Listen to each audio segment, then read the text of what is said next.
Hey, what's going on, ladies and gentlemen? My name is Rayge, and we are back today with a very, very important topic to cover, which is, in my honest opinion, the most valuable team right now in the game that you should be focused on that, honestly speaking, not really many folks are talking about. So, I got plenty of reasons to bring this up, hence I want to circulate this.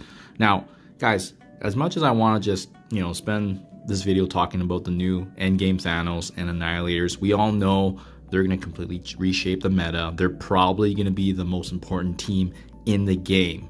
And you should focus all your resources on this team. But in the meantime, in my honest opinion, ladies and gentlemen, the most valuable team, the team that's going to give you maximal impact right now in the game is none other than Spider Society. There's plenty of reasons we can go through, but more importantly, the fact that they are the newest raid team adds so much staying power for them.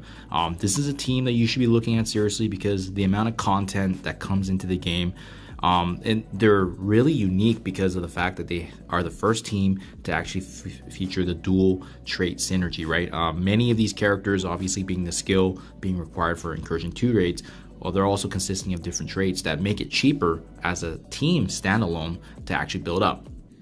I also want to point out they're the other required team right now to go through Spotlight raids. And so far right now, both Incursion, both Spotlight, are the only ways that you can get additional Crimson gear in the game outside of spending it directly from gold. Now, the other thing I want to point out too is, aside from them being the newest raid team, obviously, we know that means they're going to be staying put for quite some time. Even in war right now, they're easily one of the best defenses to go up against. In Crucible, one of the best teams regardless of the season right now because of their synergy, because of what they can provide to each other, and once again, their value of just having that dual trait makes it cheaper as a standalone to bring up. And if you guys haven't already checked out my past video as well, you can actually bring these characters up to gear tier 15 and raising the bar to difficulty, I think difficulty 15 when Old Man Logan trials came.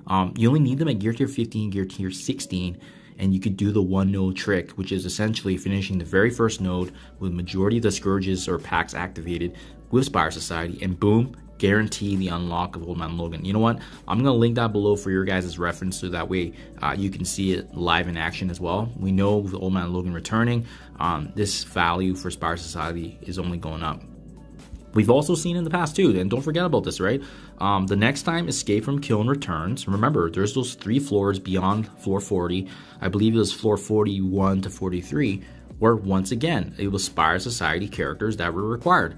And on top of that too, guys, now in light of the Odin, the Dark Dimension 8 announcement, we're thinking about that game respect. So outside of raids, outside of War and Crucible where they're completely crushing it in, even in Dark Dimension, if you decided to bring in a couple characters, as you can see, I actually brought in both Spider-Man Noir and Peter B, being very strong options and just worked out for my uniques. And I don't have the gameplay yet, but I'm going to have that for you guys pretty soon here once I'm done editing. They've been phenomenal in my Dark Dimension 7 run with the city nodes.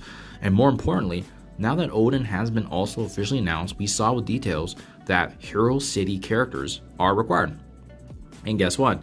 A few of these characters are Hero City. So you can bring in Spider-Man Noir, you can bring in Ghost Spider, you can bring in Peter B, you can bring in Penny, and yes, you can even bring in Pav. All 5 of them being Hero City. So that's amazing. That's stellar.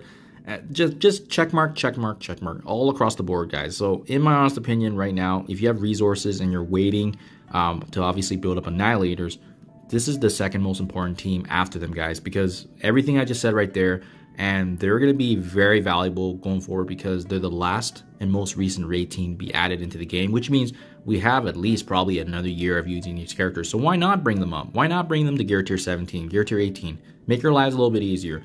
Do the sim raids, get a little bit more value back for your day-to-day, but at the same time too, each and every one of these characters being skill and a mix of another trait just makes it so much more meaningful to put your resources into these characters, knowing that your investment is going to give you value all across the game mode. The only one it doesn't really matter is an impact is actually Arena, but in all fairness, Annihilators is coming to crush that out anyway, so it doesn't even matter, guys.